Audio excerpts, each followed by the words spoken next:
कोल्हापूर महापालिकेच्या स्थायी समितीच्या आजच्या सभेत CSR, गाळ उठाव, गार्ड नेमणूक, रस्त्यांची स्वच्छता यासह विविध विषयांवर आज खुली चर्चा झाली।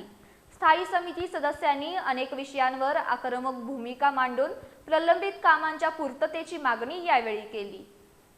कोल्हापूर महापालिकेच्या स्थायी समितीची बैठक आज महापालिकेत पार पडली। महापालिकेच्या नागरी सुविधा केंद्रांमध्ये HDFC बँकेमार्फत मनुष्यबळ नियुक्त करण्याच्या प्रस्तावावर चर्चा होऊन इतर बँकांकडूनही तसा प्रस्ताव मागून फेरप्रस्ताव सादर करण्याच्या सूचना यावेळी स्थायी समिती सदस्यांनी केल्या। शहरातील सर्व नाल्यांमधील गाळाचा उठाव केला जात नाही।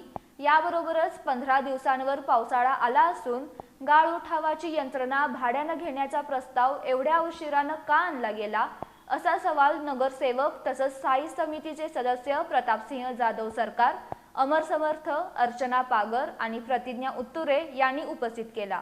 नाले सफाईचं काम सध्या सुरू असून लवकरात लवकर गाळ उठावाची प्रक्रिया पूर्ण केली जाईल असं यावेळी स्थायी समितीचे सभापती विशाल शिराळे यांनी स्पष्ट केलं।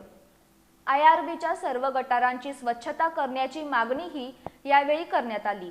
IRBचे 49 किलोमीटरचे रस्ते स्वच्छ करण्यासाठी महापालिकेकडे मनुष्यबळ कमी असल्यानं यासाठी स्वतंत्र एजन्सी नेमून त्याची पडताळणी करण्याचं यावेळी ठरलं।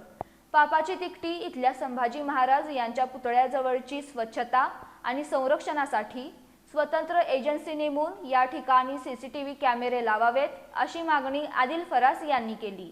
याबाबत विभागीय कार्यालयाच्या वतीनं नियोजन केलं जाईल असं सभापतींकडून सांगण्यात आलं।